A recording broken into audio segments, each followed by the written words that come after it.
Apparition de la terre. Dans la splendeur des cieux, un astre vient de naître. Sur ses langes d'azur, j'ai cru le reconnaître. Et en lui, mon espérance a dirigé mon vol. La terre, je la vois. La terre, c'est bien elle. À son souffle embrasé, je sens frémir mon aile. Et j'entends, sous mes pieds, mugir son vaste sol. Une sueur de feu pend à sa croupe nue.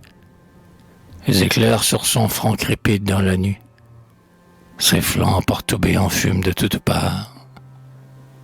Un ciel obscur et lourd sur son écorce pèse.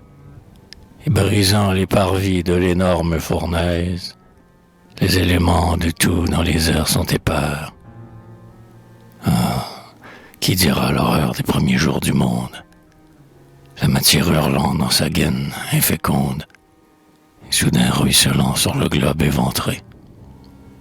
Qui dira le courroux des tempêtes natives, et sortant lentement des ondes primitives, les Alpes jusqu'au ciel portant leur front sacré.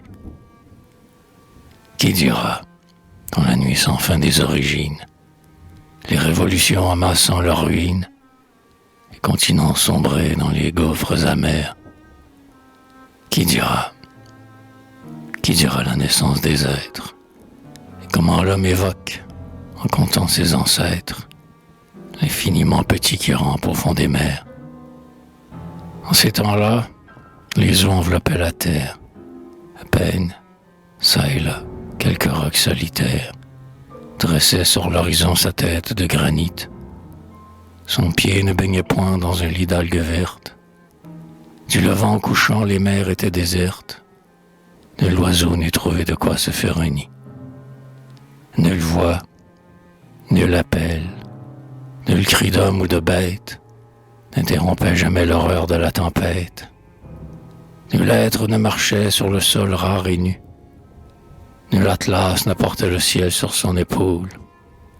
Et déroulant s'y plis de l'un à l'autre pôle, l'océan par ses bords n'était point contenu. De pesantes vapeurs versaient sur lui leur ombre, et des siècles sans fin, et des âges sans nombre passaient, et jusqu'au fond l'abîme s'agitait. Il sentait s'éveiller sa force créatrice. Un germe était tombé dans sa chaude matrice, et la vie en son sein vaguement palpitait. L'infiniment petit peuplait le gouffre immense, muet, sans yeux pour voir, impalpable semence. Il rôdait au hasard, allant haut vers le flot. Des continents futurs il posait les assises, ébauchant lentement leur tonne indécise.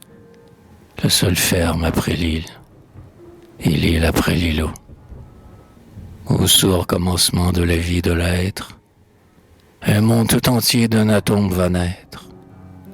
L'imperceptible est roi de la création. Des races à venir, il porte en lui le germe.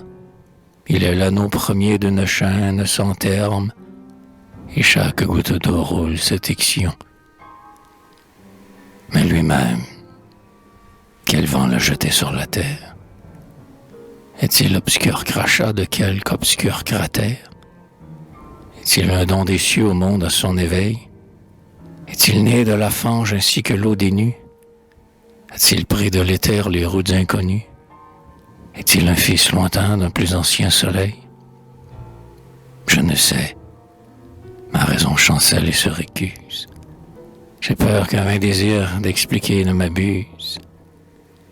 Je n'ose me pencher sur le livre de feu.